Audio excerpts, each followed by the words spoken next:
not how it happened. I'll give you the Aussie version. I am terrible at reading, so I opted for some distractions. Kill a wombat seemed like a good idea. Brown snake.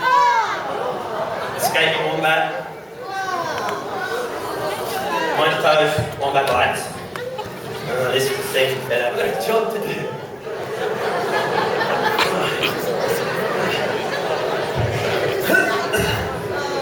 Come here. Oh, trifecta. Funnel web spider.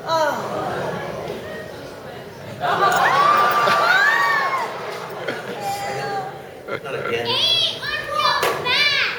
I'm not falling for that one. Stay. Now the reading part, that was easy. Alright. It was the night before Christmas. There wasn't a sound. Not a possum was stirring. No one was around.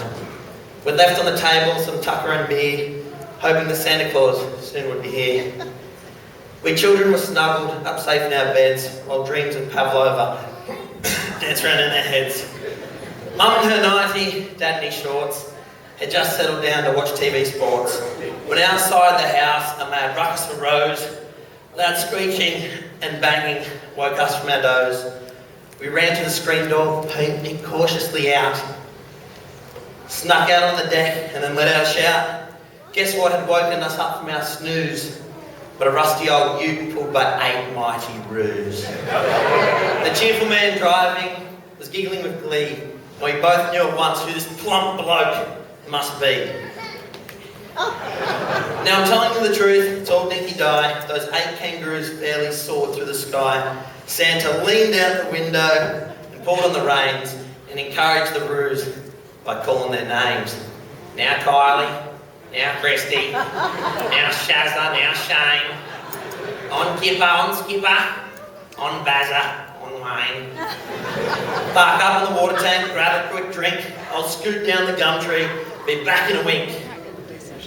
So up on the tank, those 8 mighty roos flew, with a ute full of toys and Santa Claus too. He slid down the gum tree and jumped to the ground. Then through the window he sprang in a bound.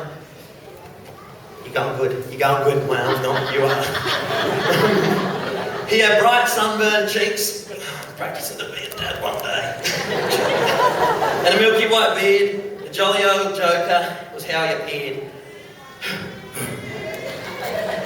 He wore red stubby shorts, roller thongs on his feet, don't bite my arm, and a hat of deep crimson to shade from the heat. His eyes bright as opals, oh how they twinkled, and like a goanna, his skin was quite wrinkled. His shirt stretched over his bulging belly, which shook when he moved like a plate full of jelly. A fat sack of prezzies he flung on his back, and he looked like a swaggy unfastening his sack. He spoke not a word, but bent down on one knee to position the goodies beneath the Yule tree. Surfboard and footy ball shapes for us too, and for Dad tongs to use on the new barbecue. A mysterious package was left for our mum. Then he turned and he winked and he held up his thumb. He strolled back on deck and his ruse came on cue. He flung the sack on his back and prepared to shoot through. He bellowed out loud as they swooped past the gate. Merry Christmas to all. Good on you, mates. No, that's not right. I'm sorry. Yeah, lovely furry animals and all, but that's not how it happened. I'm sorry, Trent. Please, ladies and gentlemen, bear with me while I read you all the correct version. Excuse me while I make myself presentable. 'Twas the night before Christmas, and Santa's a wreck. How to live in a world that's politically correct. His workers no longer would answer to L's. Vertically challenged, they were calling themselves. And labour conditions at the North Pole were alleged by the union to stifle the soul. 4 reindeer had vanished without much propriety, released to the wild by the Humane Society. And equal employment had made it quite clear that Santa had better not use just reindeer. So Dancer and Donna and Comet and Cupid were replaced with 4 pigs, You know that looks stupid. The runners had been removed from the sleigh. The ruts were turned dangerous by the EPA. And people had started to call for the cops when they heard the sound of reindeer on their rooftops. Secondhand smoke from his pipe had his workers quite frightened. His fur-trimmed red suit was called unenlightened. And to show you the strangeness of life's ebbs and flows, Rudolph was suing over unauthorised use of his nose. He had gone on Geraldo in front of the nation, demanding millions in overdue compensation. So half of the reindeer were gone, and his wife, who suddenly said, "I've enough of this life." She joined a self-help group, packed, and left in a whiz, demanding that from now on, her title was Ms. And as for the gifts, why, he'd never a notion that making a choice could cause so much commotion. Nothing of leather, nothing of fur, which meant nothing for him, nothing for her. Nothing that might be construed to pollute. Nothing to aim, definitely nothing to shoot. Nothing that clamoured or made lots of noise. Nothing for just girls, or just for boys. Nothing that claimed to be gender specific. Nothing that's warlike or non-Pacific. No candy or sweets, they're bad for your tooth. Nothing that seemed to embellish a truth. And fairy tales, while not yet forbidden, are like Ken and Barbie, better off hidden. For they raised the hackles of those psychological who claimed the only good gift was one ecological. No baseball, no football. Someone could get hurt. Besides, playing sports exposed kids to dirt. Dolls were said to be sexist and should be passé, and Nintendo would rot your entire brain eye. So Santa just stood there, dishevelled, perplexed. He just could not figure out what to do next. He tried to be merry, he tried to be gay, but you've got to be really careful with that word today. His sack was quite empty, limp to the ground.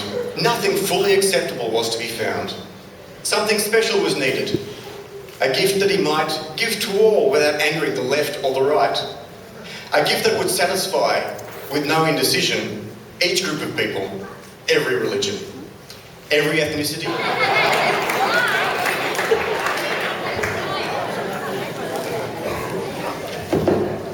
Ben, have you been good? Yes. Instructions were studied and we were inspired in hopes we could manage some assembly required. The children were quiet, not asleep in their beds, while Dad and I faced the evening with dread. With a kitchen, 2 bikes, Barbie's townhouse to boot, and now, thanks to Grandpa, a train with a toot.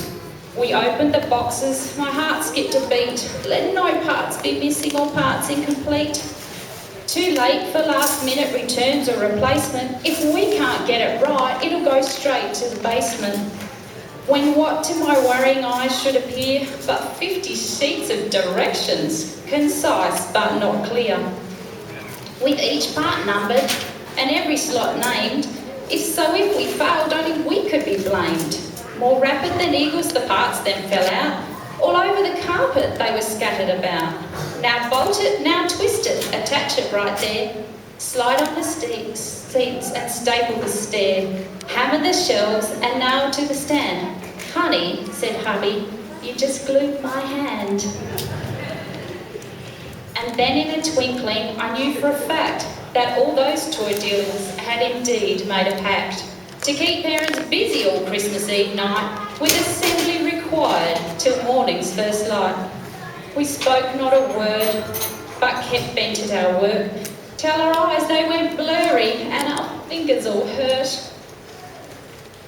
The coffee went cold, the night it wore thin, before we attached the last rod and last pin. Then laying the tools away in the chest, we fell into bed for a well-deserved rest. But I said to my husband just before I passed out, this will be the best Christmas without any doubt. Tomorrow we'll cheer, let the holiday ring, and not run to the store for one single thing. Oh, we did it, we did it. The toys are all set for the perfect, most magical Christmas, I bet.